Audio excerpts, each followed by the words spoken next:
Before we get started, I do want to give a quick trigger warning for this episode. In today's conversation, we discuss severe childhood abuse, suicide attempts, addiction, dissociative identity disorder, and near-death experiences. So please take care of yourself while listening and pause if you need to. I was literally sold as a child for sexual favors. And they would laugh, and it was funny to them. So given that medication, I had an allergic reaction, and I was by myself when it occurred, and I ended up drowning. I woke up at the bottom of my pool. My eyes opened, and it's dark, and I'm under the water, and I can see the moon, and I can see the waves on the surface of the pool. And I'm watching that, and I knew that I was different. And what I mean by that is I went into that pool with 10 personalities. When I came out of the pool, I had one personality. And what was strange for me was that I could see the altars in my mind for the first time of my life. So now I could see a gentleman named Rayton, a gentleman named David, a little boy named Littles. I could see all 10 of them. But what was weird was... How would you know if you're splitting into multiple personalities? Like, how would you even know that? Like, how do you find that out? Great question. So with DID, every case is different. In my case, I ended up with 10 personalities, but they were...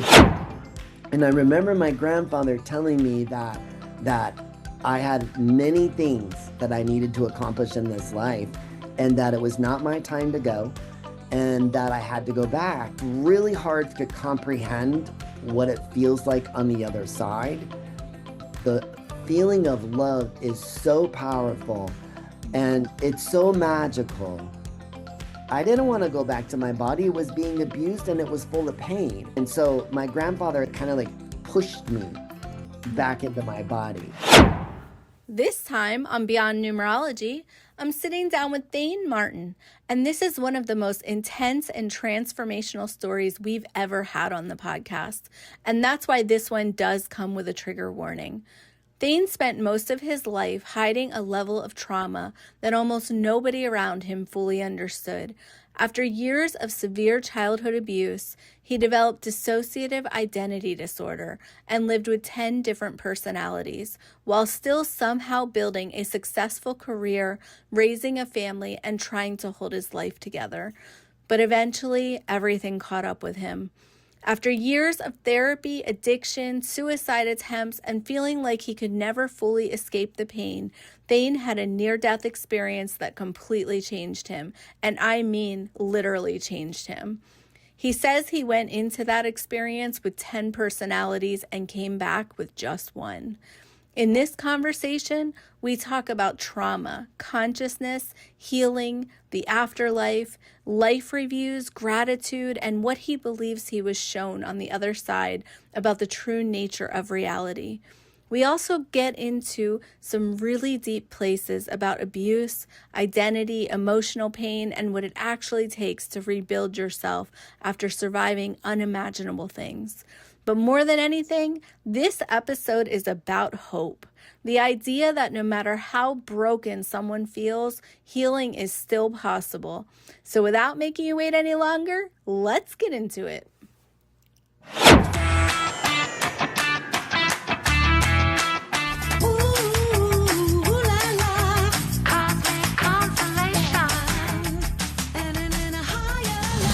Welcome to Beyond Numerology. I'm Tammy Lopresti, the creator of Cosmic Ascended Numerology, a rare and super accurate way of decoding who you are and why you're here. If you're new around here, I'm so glad you found us. And if you've been in my world for a while, then you already know that I don't do numerology like everyone else. Think of this podcast as your weekly spiritual hangout, a place where we dive into your soul's plan, uncover what you came here to learn, understand, and experience, and help you wake back up to the you that you came here to be.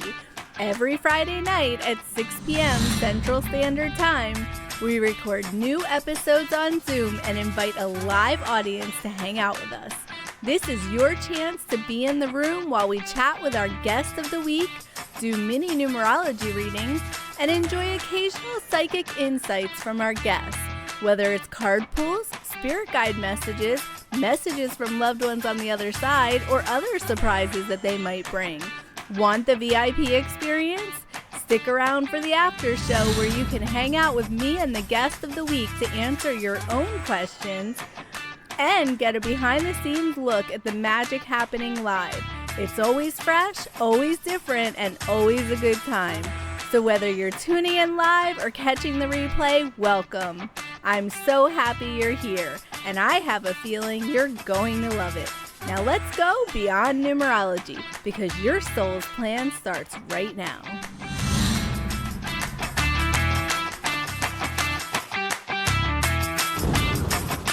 So hi everyone. I'm here with Thayne Martin, and he has a really intense, crazy story. And I just had to have him on after I saw him on another podcast. So I'm gonna let him talk a lot today because I really want you to hear the dynamics of his story. It's my favorite kind of story.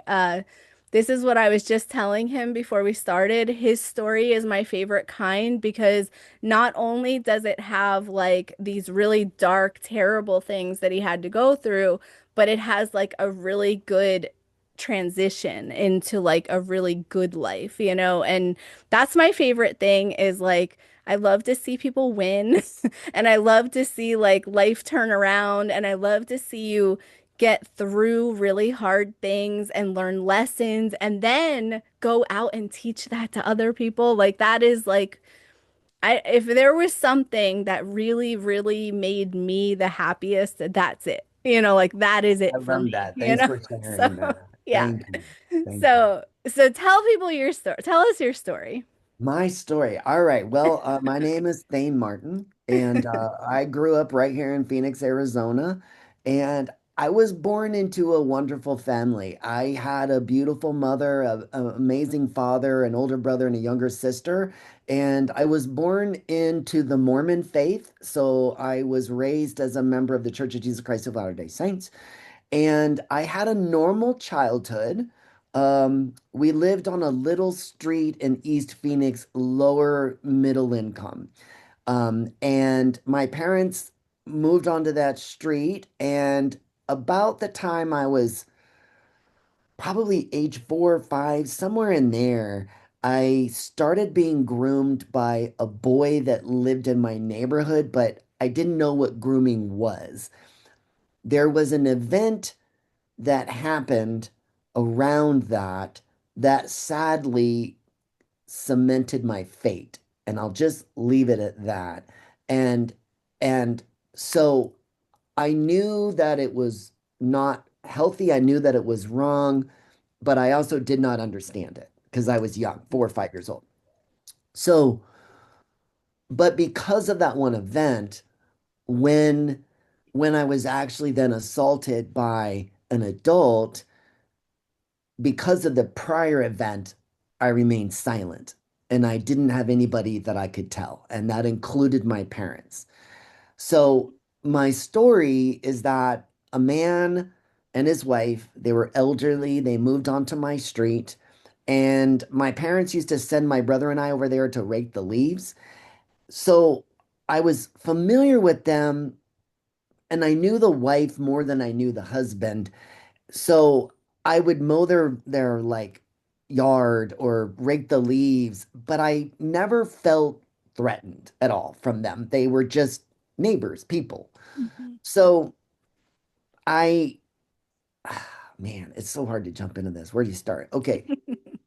So there was an event that happened where I had sold some honey. I sold a bottle of honey in the summertime for band, which is what I needed to raise money for because I wanted to play the French horn.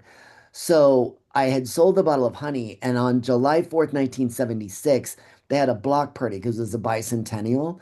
And when they had the street closed off, and I was up north, about 5 houses north of where I lived, And that's where all the adults were. And, hot dogs, root beer, bicycle parades, hamburgers.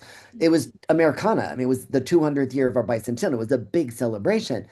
Yeah. So there was a piñata. I broke the piñata. Well, I didn't. Somebody else broke the piñata, and I gathered all of the candy that I could carry, and I shared a room with my older brother. So I ran home. I left my family, my brother, my sister, and everybody in the neighborhood, and I ran home to hide my candy from my brother.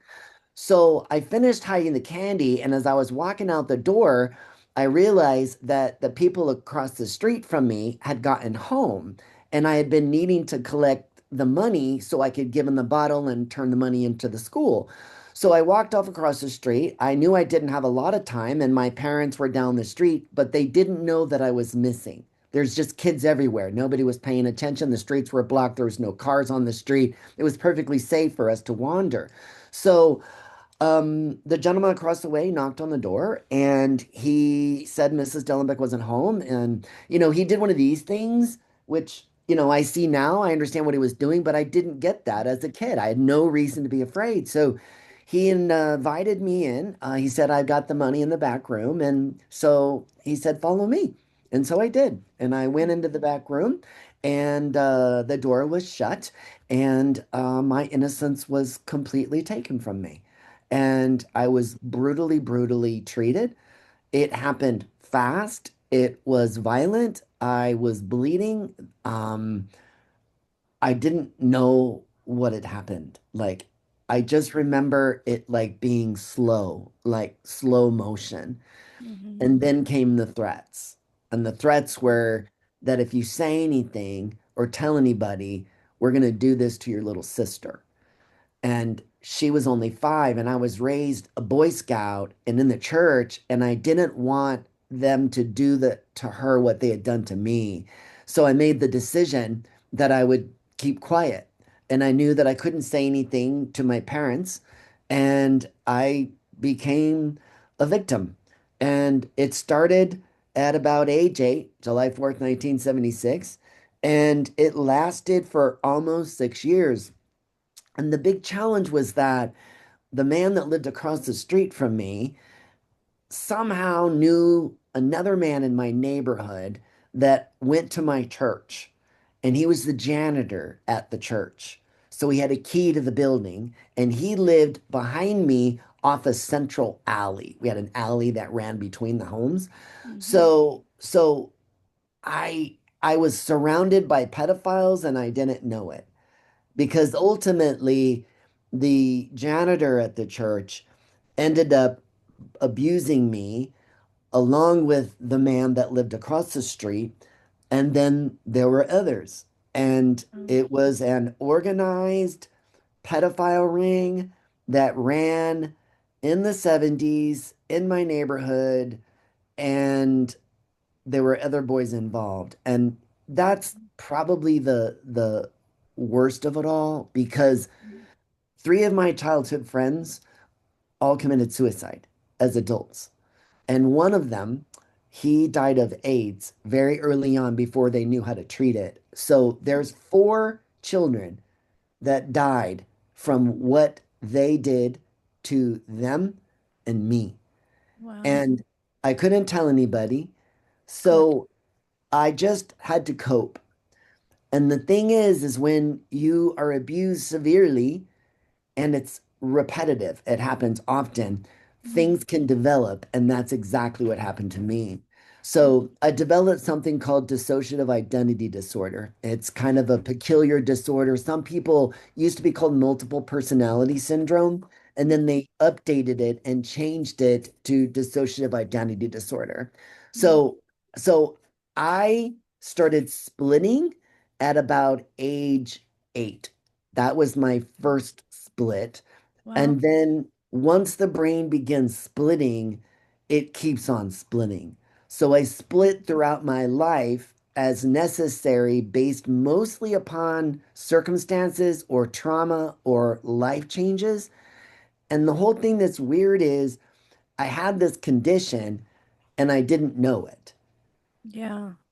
And it didn't really become an issue until later in life because, like most people that are abused, I was silenced by shame.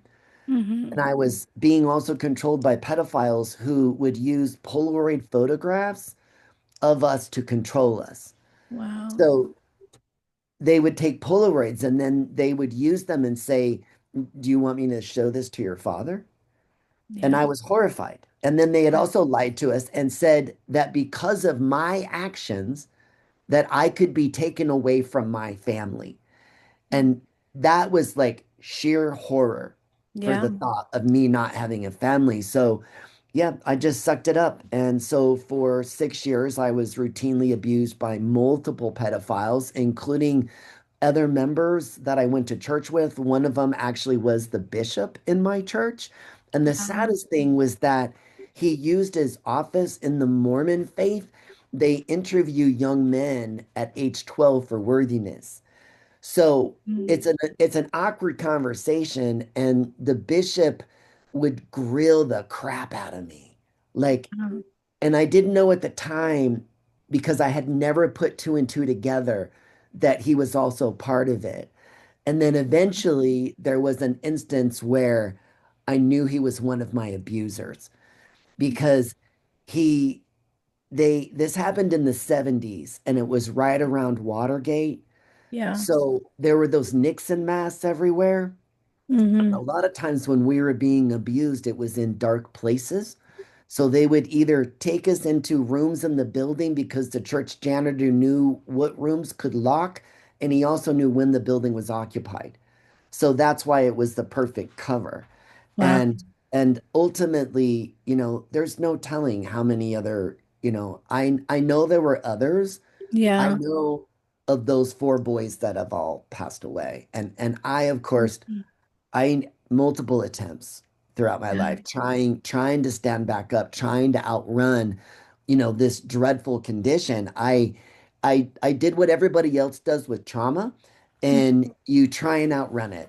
And Yeah. that's what I tried, Yeah. but you can't Mm. and it's going to come back. And so in my 30s, I started having nightmares that I didn't understand, and they were very, very ugly, generally violent in nature, and I had no idea where they were coming from Mm. because by that time, my brain had done what it was designed to do. It protected me. Yeah. It split to protect me so that I could be abused.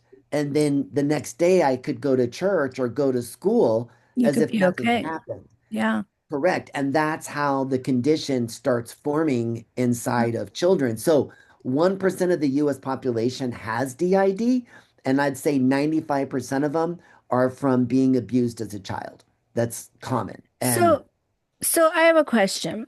okay. So, so I was very abused as a child as well. I was molested by more people than I can count. Okay. Um, i- in my in my experience, my brain shut it off. Like my brain, like I know everyone's brain is different, but it's always trying to protect you. So I understand all of that. But Mhm. my brain shut it off. I don't have memories of that. I have memories of before it happened and after it happened, but I don't have any memories of during ever, and I have like shadowy memories a little bit. Mhm. But I wonder, like this is what it's leading me to wonder. How would you know if you're splitting into multiple personalities? Like how would you even know that? Like how Great do you question. find that out?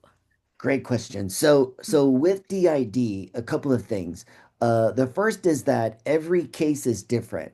They're Hmm. always different. Some people with DID have masculine and feminine alters, so they may have male alters and they may have female alters. Hmm. In my case, I ended up with 10 personalities, but they were different orientations.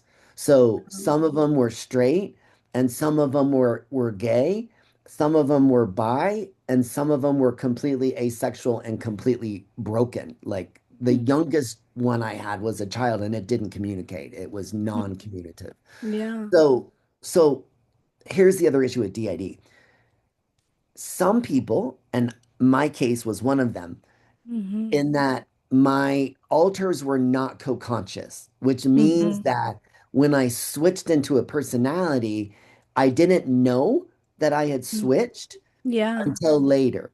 There was always Mhm. evidence, something in my Mhm. phone, or I would sometimes like wake up in places that I didn't know how I got. And Mhm. that's true. I Wow. would switch into another personality, and it happened a lot when I traveled. I had a very, very high profile sales career, and I traveled for almost 15 years, 4 nights a week in hotels. So I was all over the place in the US, and that's also what allowed the condition to go kind of unnoticed because I Mhm. would switch and be a different person and nobody would know. And I So, wouldn't even. so did you have did like I wonder if you didn't have close relationships then, like because you were traveling a lot, maybe people weren't with you enough to really see the different personalities. Correct. And that was a big part of it. And I was Yeah. also very gifted at Yeah. covering it up. And what I mean by Yeah. that is I would sometimes switch in the middle of a conversation. Wow. So there could be a trigger, something said, something entered my field of view, Yeah. and then I would either dissociate completely or I Mhm. would switch. Hmm. So when I would switch, then in the middle of a conversation, I'm now somebody different. My brain is using a different neural pathway, neural network, Yeah. and I'm now talking to you, and I don't know who you are.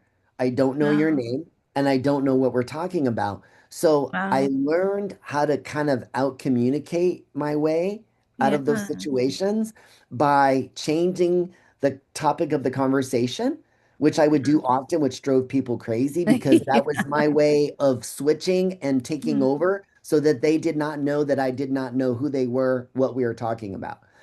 Wow. Sometimes, if enough time would go on, there would be enough information that I might switch back. That was also possible. Wow. But the switching was also I would also do things like ask okay. And that's still a habit that I struggle with sometimes Mhm. because I used okay as a joiner word Mhm. when I would switch to make sure that the person I was talking to was still with me in the conversation. Mhm. So I developed all these coping mechanisms Mhm. that masked the condition. And then as it really kind of started resurrecting in my 30s is when the DID really started switching because that's when the nightmares came. And the Mhm. nightmares were from my childhood and being abused and that whole process. And then at the same time, I was also involved in a company that was very high profile, that was having a lot of challenging issues in the press. And it just made it very difficult for me to function anymore with so much stress. Like Yeah. it was just way Yeah. too much. And so ultimately, I tried to commit suicide one time while traveling, and I was actually saved by a little boy that sang with me in the Phoenix Boys Choir Mhm. because I've been a musician. Music has been Mhm. my best friend my whole life. That's And good. I started playing the piano at age 4, naturally gifted to it, and it's always been my best friend. And when I was being abused as a child, the piano was my only friend. Yeah. It was. And so I developed an uncanny ability to play improv on the piano because I would process my emotions, my sadness, my anger Yeah. on the instrument. Mhm. And I actually wrote a song when I was 12 called The Life of a Butterfly. Mhm. And I wrote it because I was being abused and I couldn't tell anybody. Yeah. So I got challenged to write this song, and I always looked at butterflies and saw them as something that came from ugliness and became beautiful. And as a Yeah. kid, being abused, I felt ugly. I felt heavy. And I Yeah. wanted to be that butterfly. And I wanted to be like, I wanted to fly away. That's literally what I used to think. So Yeah. in the song, I smashed my hands on the piano. And in the very end, I violently hit the whole piano. And I would laugh, tell the story that a Mack truck hit the butterfly and then it was going to heaven. Everybody would laugh. But Mm, what it really was my abuse, and that was my story. So the life of a butterfly is actually on my website, and it mhm, became an anthem to my life. That's why many people call me the Butterfly Man. I've got three butterfly tattoos on this arm. Those are my daughters. I got one on my back. That's for my wife, the most amazing woman in the world, who has always been there for me and supported me through things that most women would never have ever followed through. But part of my story, part of my success is also the struggles inside of a marriage and the love that came from that. Because I have the best marriage today. It's not perfect. We're never perfect. But my wife and I, we burn together. So we have an amazing, beautiful, loving relationship today. And you can imagine how hard that was for her when I would dial up an altar and be a gay man, because then I didn't have any interest in her. And that was hard on her and my family. I had three daughters, and yeah. they had to deal with a father that wasn't always the same person. Mm, So when I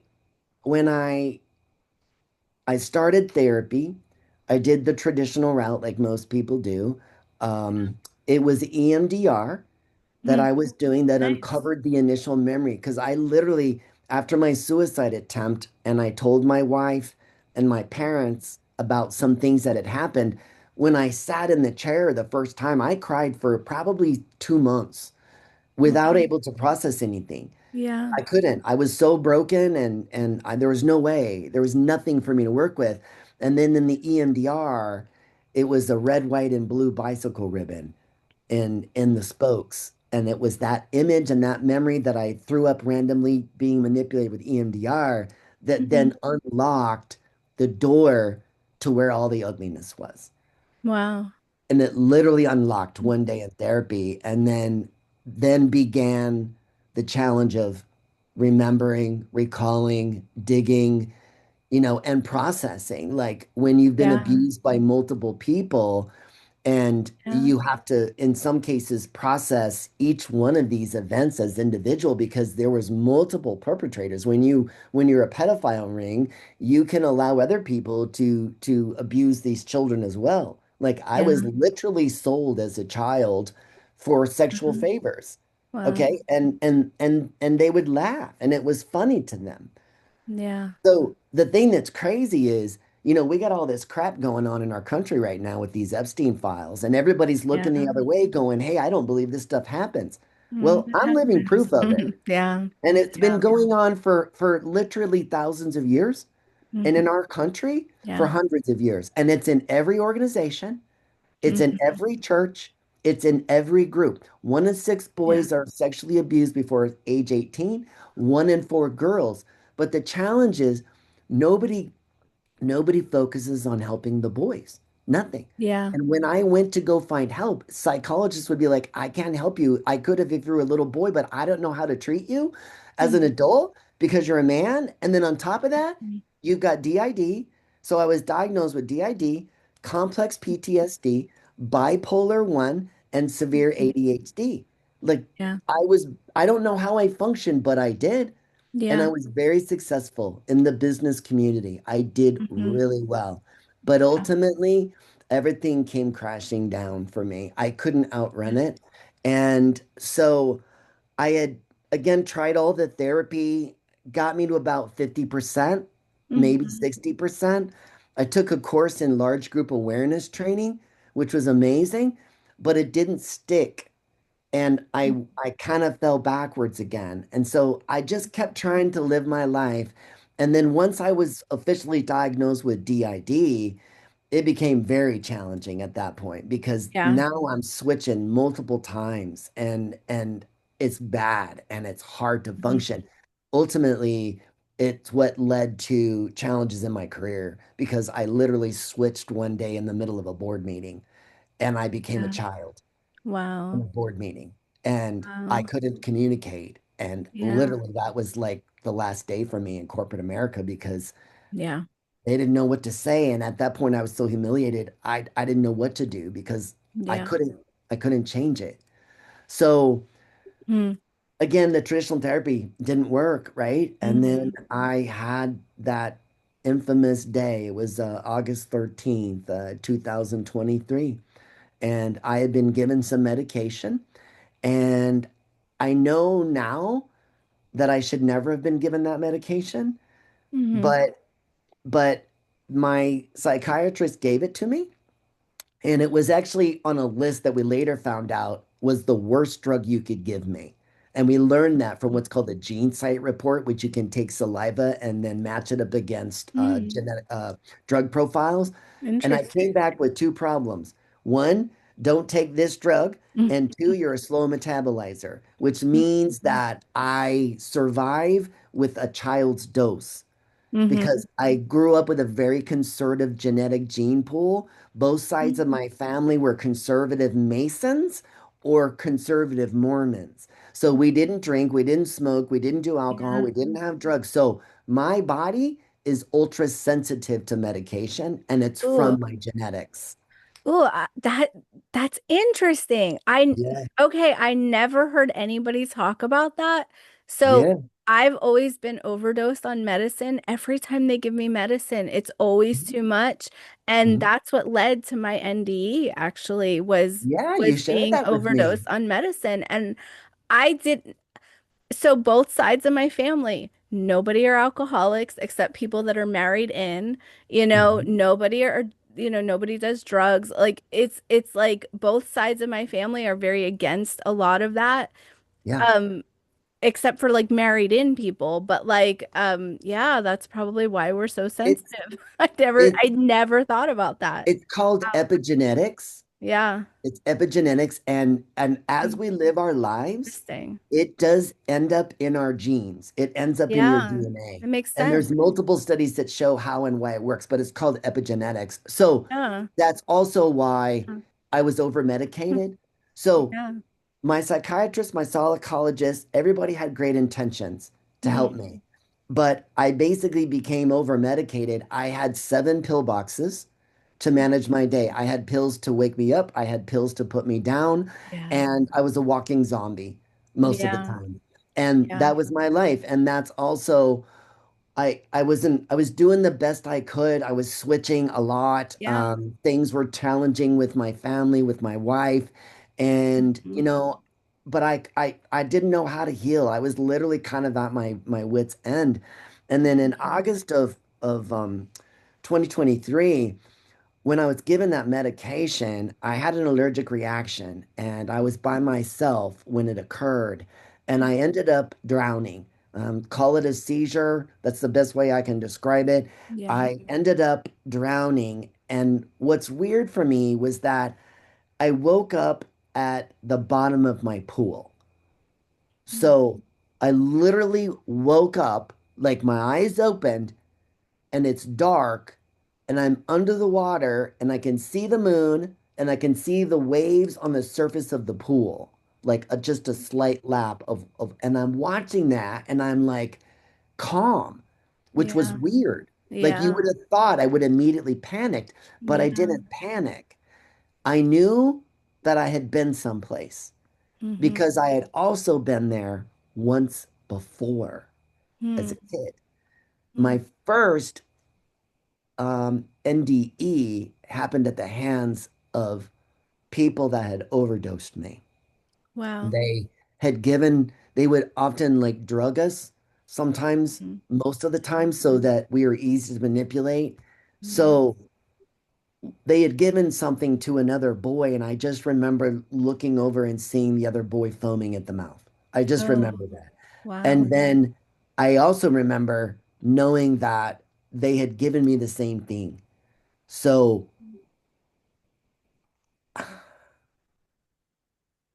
I woke up in that instance in a bathtub of ice.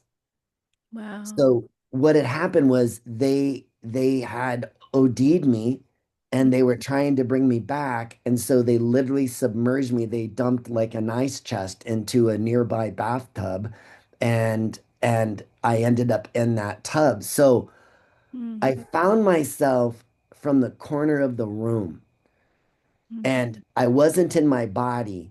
And and it wasn't like an immediate thing. It was almost like the world just changed around me.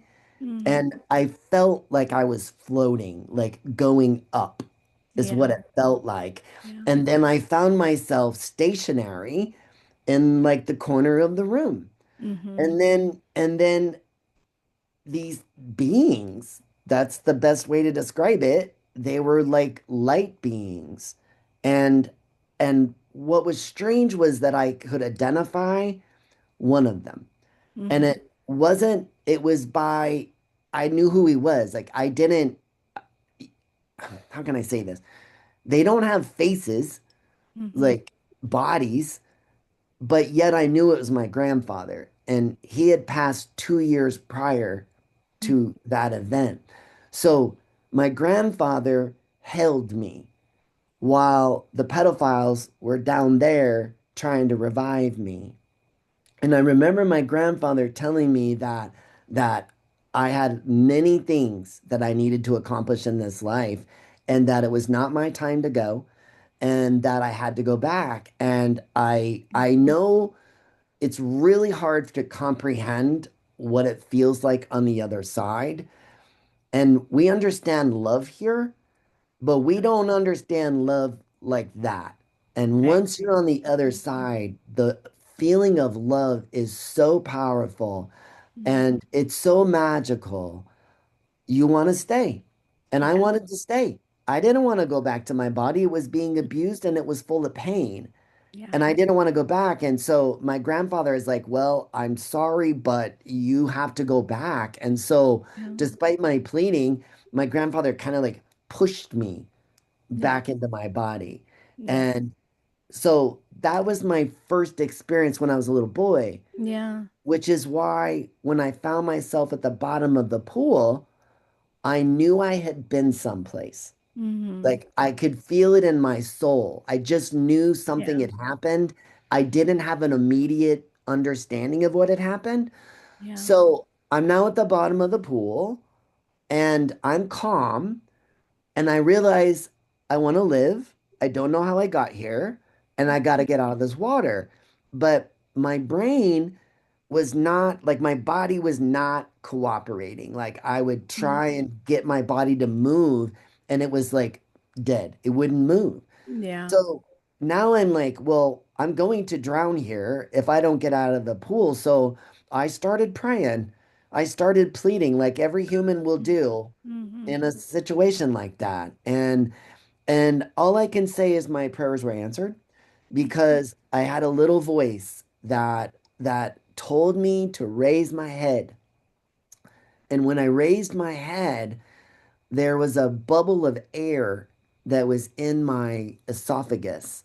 And when I raised my head, that air went into my lung and gave me enough energy to realize I could live if I could get out of the water. So Yeah. I didn't immediately start swimming. I sort of like rose, wiggled, floated my way to the top. And then I kind of remember just letting, reaching the surface and then like gasping and throwing up water. Like Mm-hmm. it just started coming out Yeah.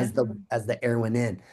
So I made it over to the side of my pool, which is like an area where the little grandkids play. And I laid there. And then what was weird, Tammy, was that I was obsessed immediately with the stars and the moon and the planets. And I probably laid there for a good hour because I wasn't able to move my body yet. It was like I was back in my body, but it didn't want to engage the way I knew how to control it. So I laid there a while. Mm-hmm. And eventually I got the strength, to go back inside and, kind of try and assume a normal life. Like Yeah. I, yeah, it was, and Mm. here's the other thing. I didn't, I knew I had been someplace, I knew something had happened, but I also did not have an immediate recall of where I had been. Yeah. But I knew that I was different. And what I mean by that is I went into that pool with 10 personalities. When I came out of the pool, I had one personality. And Mm. what was strange for me was that I could see the altars in my mind for the first time of my life. So now I could see a gentleman named Rayton and his life and his memories. And I could see a gentleman named David and his life and his memories. And I could see a Mm. little boy named Littles and his life and his memories. I could see all 10 of them. But what was Wow. weird was they were like dead. That's the Mhm. best way to describe it. I had all of this information, all of these memories, but they weren't mine. Yeah. They were not mine. So Yeah. I spent about 2 years Mhm. unpacking what I had learned. I Yeah. would tell you that when I first came out of the water, or that week after that incident, I was acting really peculiar. I did weird things. I would go up to the sink and turn the water on, and I would watch the water go down the sink, and I'd stand there for 10 or 15 minutes, fascinated by watching the water. And then I'd pour like color or food dye in or soap, and I'd watch it mix with the water and go down. And I was fascinated by it. Mm. And I was also fascinated with heat and cold, and I became obsessed with little teeny tiny things like atoms and molecules and science. And well, why is the sky blue? And how do these planets stay up like that? Like, what's balancing these things? Like, it was Mhm. weird because I have a degree in finance and real estate. I've been in sales most of my career, and I'm not a scientist, but yet I became fascinated with it. And then I also had some crazy skills. So I'll tell you an example. During that time frame, because I was so interested with heat and cold, I learned how to fry a pan of eggs up, and I could fry the pan and I could pull it behind me, not see it, flip the pan of eggs, catch the eggs, not break any of them, put it back on the burner and not break any of the yolk. And that would be with my eyes closed. Yeah. Okay. And my family watched me do it. And I'm like, Mhm. where is this coming from? And my dad's over there flipping eggs blind. Like, my family was worried, trust me. Mhm. So ultimately, I ended up in a facility to kind of put myself back together. I needed Yeah. physical rehab and I also needed mental rehab Yeah. because I clearly was not the same guy. Yeah. So I it took me a while to kind of understand. Mhm. But my fascination with the small things is what began unraveling what I remembered in my NDE. Mm. So ultimately, I came back with a book. That's the best way I can describe it. I have knowledge in my head that I don't know where it came from. People Mhm. call it a download. I got a download. And Mhm. in my download was some very, very interesting and very cool things. Mhm. One of them was this understanding that developed from understanding matter and physical matter. Mhm. Okay. So I started remembering everything. Like, it just started unlocking. And then I could recall what I remember seeing and experiencing. Yeah. So I had a complete life review. Mhm. I can tell you that, when you get to the other side and you're immediately met again with love, you're surrounded by love, Mhm. and you know that you are not in the same space. Okay, you're dead, but it's not as obvious as you might think it would be. I know that's strange to say, but that's true because a lot of people die and they don't know they're dead. That's also true. Yeah. So when I went through life review, what was amazing about it is that I experienced everything from the perspective of the other people in that moment. Yeah. So it was almost like God, who I will say was standing next to me, Mhm. okay, with me. And and it's like God creates your life in front of you and it's 3D. Mm-hmm. And you can look at anything, any memory, and it's instant recall. And it's weird. I kind of try to describe it to people. So what God kind of showed me is how things work and how we have these probability bubbles, okay? And in that bubble is every timeline in existence that takes you to that moment in time. So you would basically approach, say, a bubble, it like would open up, you walk into it, and now you're in the middle of a scene where you're in it, and but you see yourself, but you're looking from the eyes and perspectives of the other people.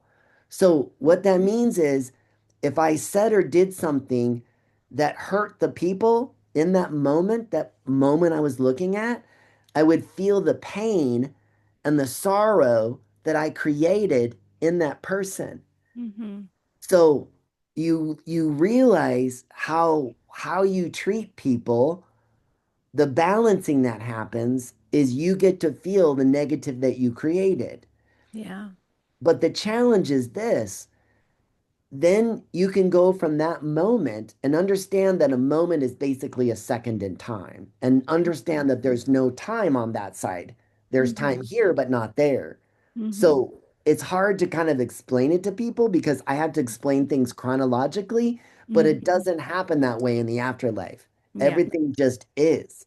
Yeah. So throughout the whole process, I learned a lot. And the most important thing was that the universe is organized by math. It's Mm-hmm. math. And Yeah. it's math is how we get to understand how things orbit, how we get from here to the moon. It's all math. Mm-hmm. And you hear people talk about sacred geometry and a Mm-hmm. grand design. That Mm-hmm. is true, 100%. And it's Mm-hmm. in everything. Yeah. So when you understand and you know that, you see how that design and that plan shows up in everything in mankind. Yeah. So math is actually being applied to physical matter in the universe. And what God showed me was that emotional energy that comes from humans, that's also physical matter. It's also the same atoms that make up the cosmos are the same atoms that I'm using when I expel my voice. Those are atoms. Yeah. Okay. So what does that mean? Well, that means that mathematical properties and physics also apply to human emotion. Mm-hmm. And I'm like, well, how does that work? Like, I don't get it. So out of that NDE Mm-hmm. came this thing that I've developed, and it's called the equation of life and abundant happiness. And it uses mathematical symbols as applied to human emotion and living our lives. And it's really easy to remember because we all learned it when we were kids. We learned it in kindergarten, first grade, second grade. So what's the first thing you learned in kindergarten? Addition. That's the first thing. So Mm-hmm. that's the first principle in the equation of life and abundant happiness. Addition. Mm-hmm. So what does addition mean? Addition means we add those things in life that bring forth goodness and joy. Mm-hmm. Okay. The next one is subtraction. And subtraction is about letting go of those things that don't serve us and don't bring us joy. So what is God, the creator, the almighty, whatever you want to call it, what does God expect?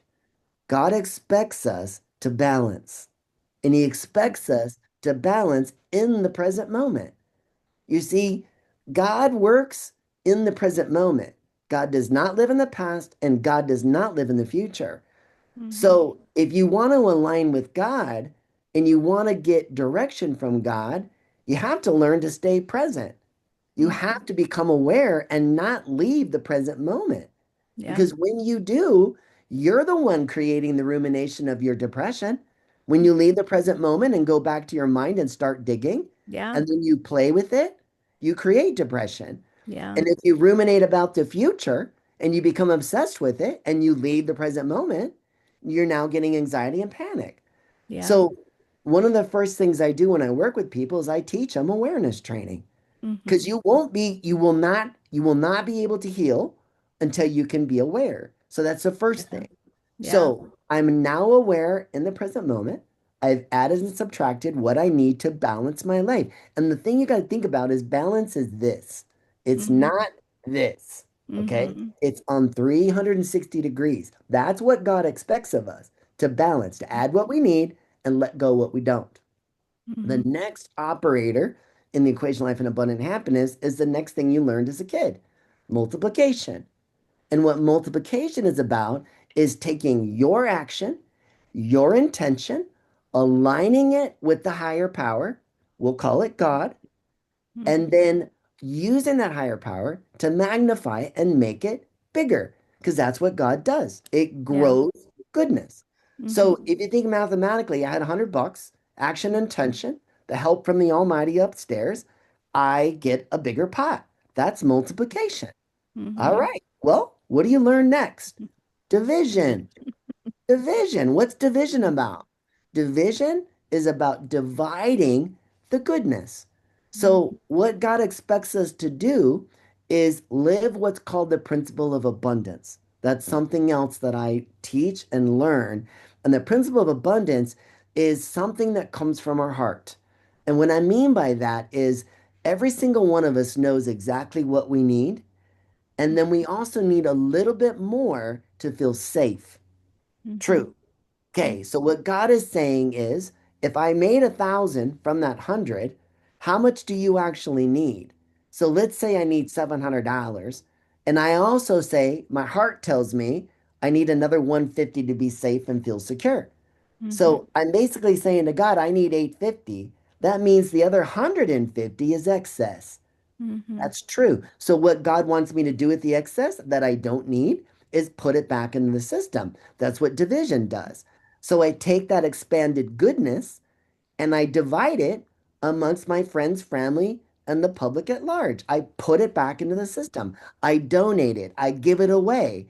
You have to get rid of the money that you don't need above abundance. That's what we're supposed to be doing. That's not how we work on the world today. And you can see what is caused. We have the greatest disparity in the history of mankind in wealth. We're going to have our first trillionaire, and yet we have people that don't have running water in Africa. Mm-hmm. That's messed up. It's Mm-hmm. messed up because we're not following the principle of abundance. And we're Mm-hmm. not taking care of our fellow man, which is what division is about. Yeah. Division is also about dividing burden because sometimes in life, crap happens and we have to divide that crap and share it with our friends to help us process. Maybe it's trauma, maybe it's grief, but that's Yeah. division. So Yeah. add, subtract, multiply, divide is how we can literally balance and live a perfectly happy life when we make our decisions from the lens of love. It's Mm-hmm. always love. Mm-hmm. So add, subtract, multiply, divide. And then there's this interesting, magical little operator, and it's called the equal sign. Mm-hmm. And I did not learn the equal sign right away. It took me Mm-hmm. about a year to understand the equation of life and abundant happiness, but I didn't know how to fuel it. I did not know how to make it run forever. And then Mm-hmm. one day, God showed me something. Mm-hmm. And it was something that was a complete accident. And I interacted with a human being in a way that I've never interacted. Okay. Mm-hmm. And I had to back up one thing. So back in September 20th, 2024, I took a picture of a morning sunrise. And when Mm-hmm. I saw the sky, it was so beautiful and I was so captivated by it. I posted it on Nextdoor and I wrote on it, "What are you thankful for?" And I posted it. And I had all these people tell me how amazing the positive social media was. But more importantly, they started telling me what they were grateful for. So I started looking at all this goodness around gratitude and I started thinking about my own life and started thinking that maybe I should look into this gratitude because 90 people are telling me it's the secret to good living. Mm-hmm. And I always thought gratitude is please and thank you. And I would always roll my eyes because our parents used it as a weapon when we Yeah. wanted something more. They would Yeah. go, you need to be grateful with what you have. And then Yeah. your grandmother would chime in and say, yeah, you need to be grateful. That's true. You're So right. Yeah. gratitude became something that I resented. If you Yeah. said that to me, I'd just turn off. Me too. So when I knew that I needed to learn gratitude, I tried everything like everybody else did. I Mm-hmm. wrote a list, lasted about a day or two. Mm-hmm. Then I tried an app and it kept irritating me because it kept pinging me, wanting me to do things, and Yeah. that was not working. Mm-hmm. So I decided that I was going to get up the next day and watch every sunrise. So I made a commitment to Mm-hmm. watch the sun come up every day for 365 days. And Mm-hmm. I did not miss one sunrise. And in fact, today is day 518. That's I've watched amazing. 518 consecutive sunrises every morning. I celebrate that sun coming up. And the other thing I do is I stay in gratitude. Mm-hmm. So I started this podcast. I started just going live on Instagram and I didn't know what I was doing. I'm not a podcaster, I'm a sales guy, but I thought, you know what? Maybe my family and friends would be interested in this little queer, weird thing I'm doing around gratitude and waking up with the sun. I mean, I had no idea where it would go. Mm-hmm. So ultimately, it led to the most miraculous discovery of all.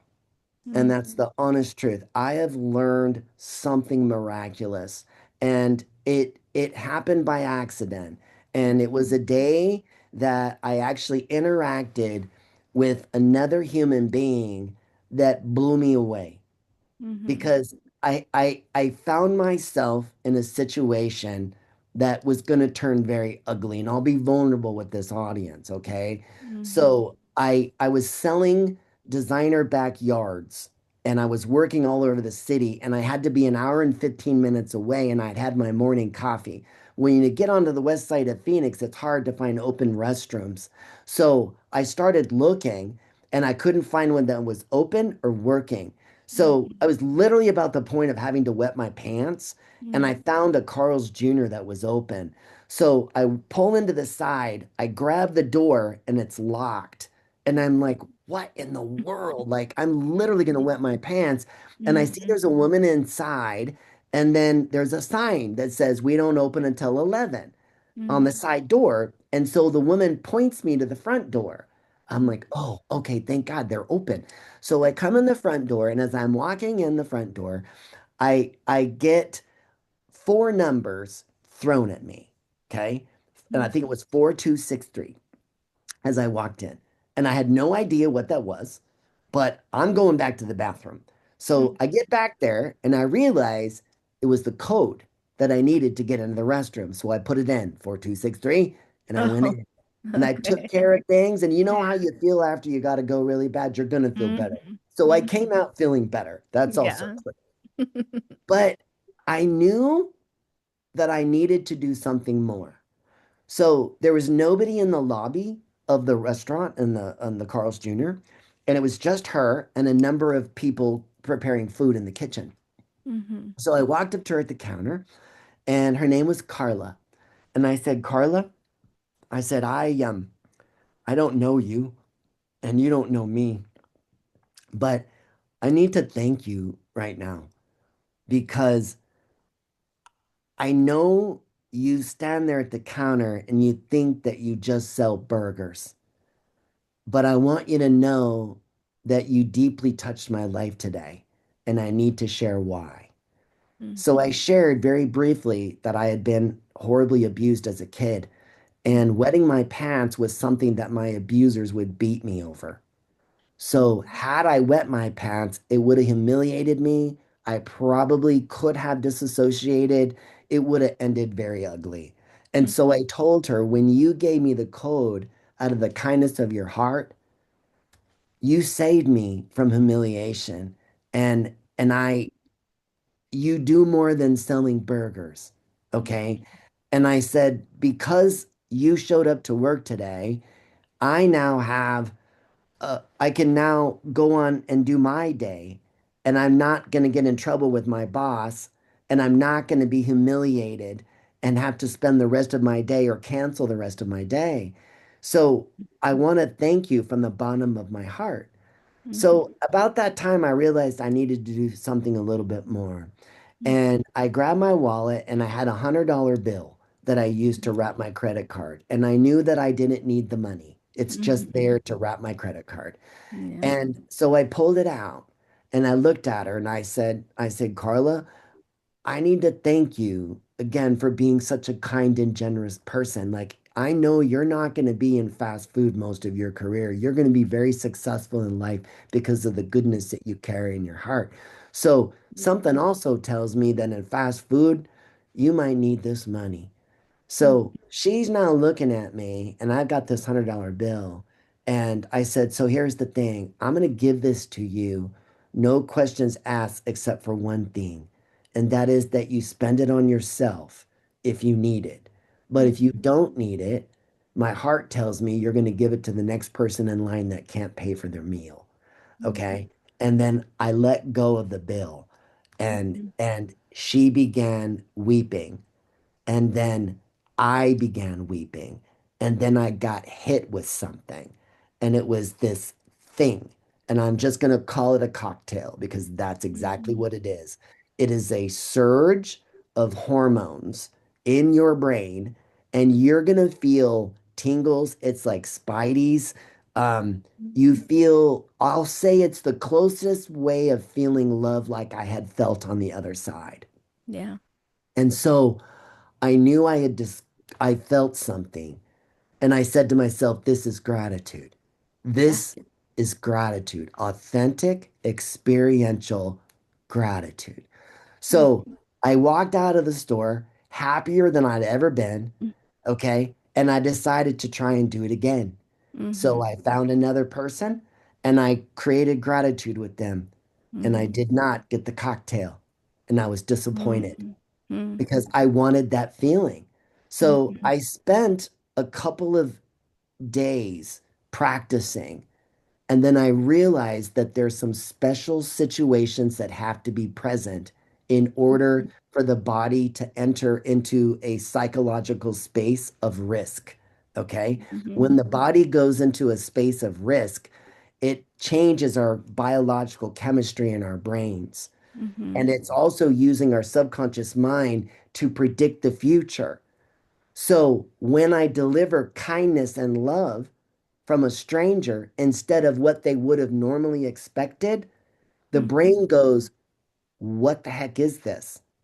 Mhm. But when they get love and kindness from me, Mhm. they get a dump of oxytocin and dopamine. And Mhm. that is what causes this feeling to Mhm. overwhelm you. It makes you cry, it makes them cry. Mhm. So I realized that if I could do this over and over, that would be pretty cool. And Mhm. that's exactly what I learned. So there's a very, Mhm. very specific protocol that Mhm. I have figured out. That's And awesome. when you do, and you do this protocol multiple times for about Mhm. 3 days, Mhm. your brain completely rewires itself. Mhm. So I poured myself into neuroscience. I Mhm. studied, I studied acetylcholine, dopamine, oxytocin. I looked at vasopressin. That's one of the key ones right there, vasopressin. So I now know and I have the science to back up what it is that I have learned from this crazy discovery. So Mhm. I completely healed myself. I no longer have DID. I don't have PTSD. I do not have ADHD. And I'm no longer bipolar. And I don't take Amazing. 7 pill boxes. I take thyroid med because that's what saved my life. When Mhm. I had thyroid cancer and they removed the tumor in my neck, I had two tumors the size of one was the size of a golf ball, one was the size of a large marble, and then I had an enlarged organ because it was infected. So when they Mhm. took that out, that's what left that pocket in my throat. So when I went under the water, it Yeah. went into my lungs and the air went into that pocket. So you see, So it when you saved your look life. it saved my life. So that Mhm. cancer that I was Mhm. angry at God about was Mhm. what actually saved me. Yeah. It's amazing. So I lived my entire life as a victim. And now I see the grace and the beauty of the Almighty that Mm-hmm. had its hand in my life my entire life. Yeah. And the truth of the matter is this: the ugliest things that happen to us here on earth as human beings, Mm-hmm. it just is. It happens. And I will tell you this, it's the best possible outcome. That is true. Because if the Almighty was not protecting you, it would have been worse. And Mm-hmm. that is the truth. So Yeah. you have to let go of the victim perspective. I carried that almost 50 years in my life. And looking back now, I can see how my life was being protected and directed my entire life. So instead of Yeah. seeing a past of ugly, I see a path of the most amazing coincidences Mm-hmm. where time and time and time somebody was there for me. The piano Mm-hmm. teacher that taught me how to play the music, the little boy who I sat next to in the Phoenix Boys choir, who saved me from a Mm-hmm. suicide overdose 30 years later. What Yeah. are the chances? Yeah. No, I was being protected, but Mm-hmm. I couldn't see it because I was so messed up from what had happened to me. Yeah. So I spent the last 2 years creating this and seeing if I could replicate it. And so I Mm-hmm. started teaching it to other people, and I taught it to another gentleman who had mental health similar to and worse than mine because he also had Mm-hmm. paranoid schizophrenia. I taught him this technique, and within 3 days, all of it went away. All of it. Wow. He Wow. has been on the system since age 21, disabled, literally mentally disabled from all of these horrible things. He was Mm-hmm. also severely abused as a child, like I was. Yeah. So here's another man as broken as me, and Mm-hmm. now he no longer has these conditions. Yeah. So that gentleman now got his first job in over 30 years. He has a girlfriend, the first girlfriend in his life, and he's productive at everything he's doing. And all of That's that goodness amazing. came from me teaching him this protocol. We call Mm-hmm. it we call it XM neuroconditioning because what Yeah. it is experiencing emotional neuroconditioning. Mm-hmm. So what I've done is I've created a course that Mm-hmm. teaches experientially. Mm-hmm. So the reason why you want to teach experientially is because you'll retain it. When Mm-hmm. we read things, we retain 10%. When we experience things, we retain 90%. Mm-hmm. So I made the decision not to write a book. I don't want to write a Yeah. book because nobody's Mm-hmm. going to remember it. So Mm-hmm. I put my energy into this course. So I've developed 101 cards that are Mm-hmm. psychologically drifted or driven to teach the equation of life and abundant happiness. And Mm-hmm. each of the exercises are rooted in kindness, love, gratitude, Mm-hmm. awareness, and emotional intelligence. That's awesome. So you use these cards and they will show you how you're showing up in the world. And Mm-hmm. they're designed, you cannot hide from these self-limiting beliefs. They're going to show up in the exercises. That's And then what's awesome. amazing is when you learn the protocol and you can Mm-hmm. successfully do it because everybody that I have taught this to, they end up healing themselves, right? I can't say that I heal people, but what Mm-hmm. I can say is I teach people how to heal themselves.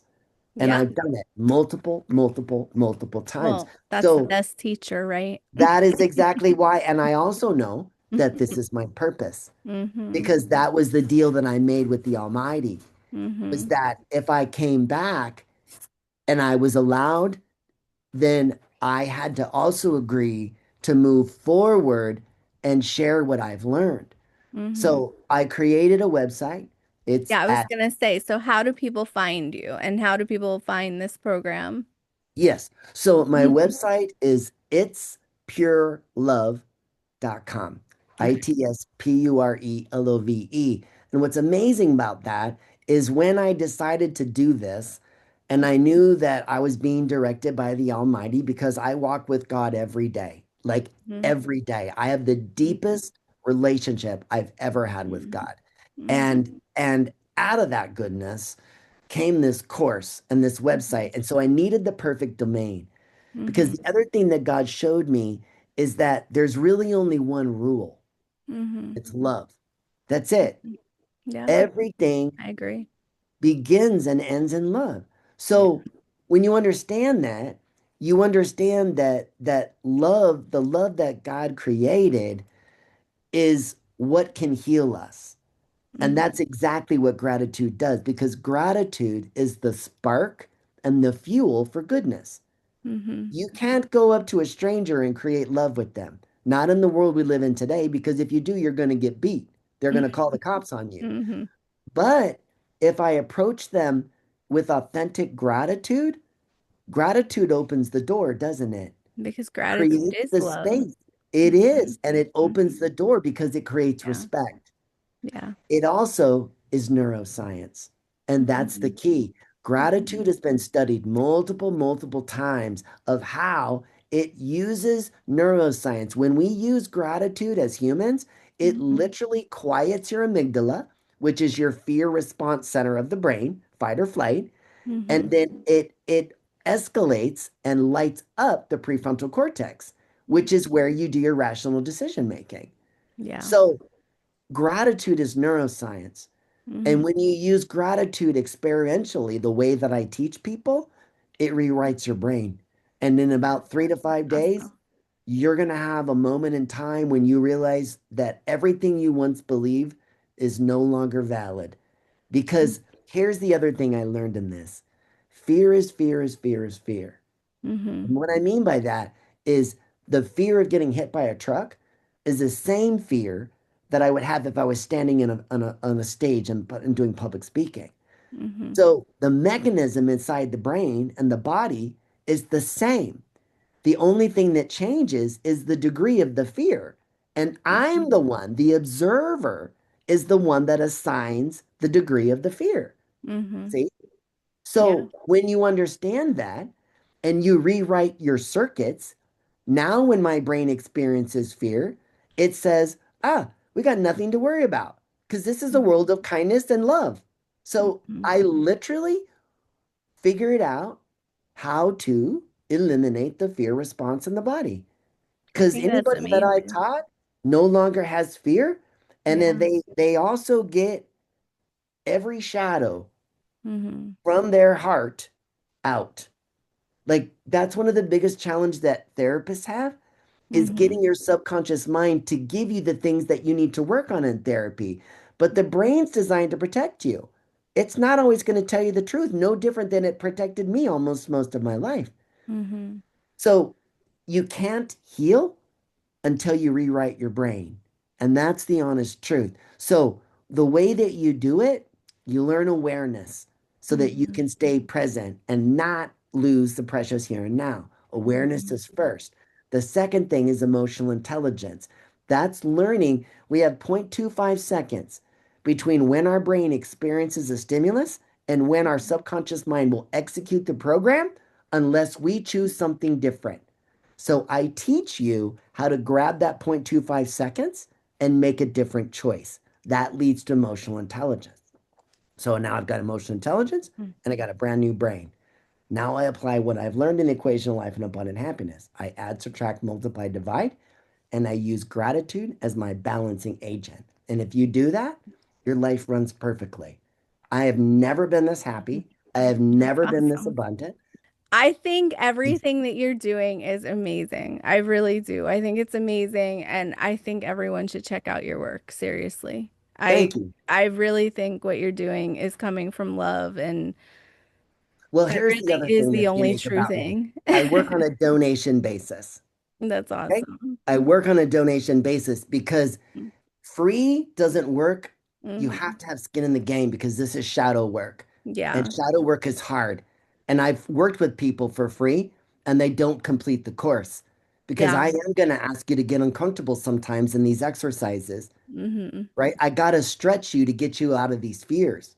Hmm. So if you don't have any money in the game, you'll quit and walk away. Hmm. So now I work on a donation basis because if there isn't skin in the game, they won't complete it. And I also have expenses and supporting a website and all the things that you got In to life. do. Yeah. So yeah. Yeah. So yeah, I work on a donation That's basis awesome. and Yeah.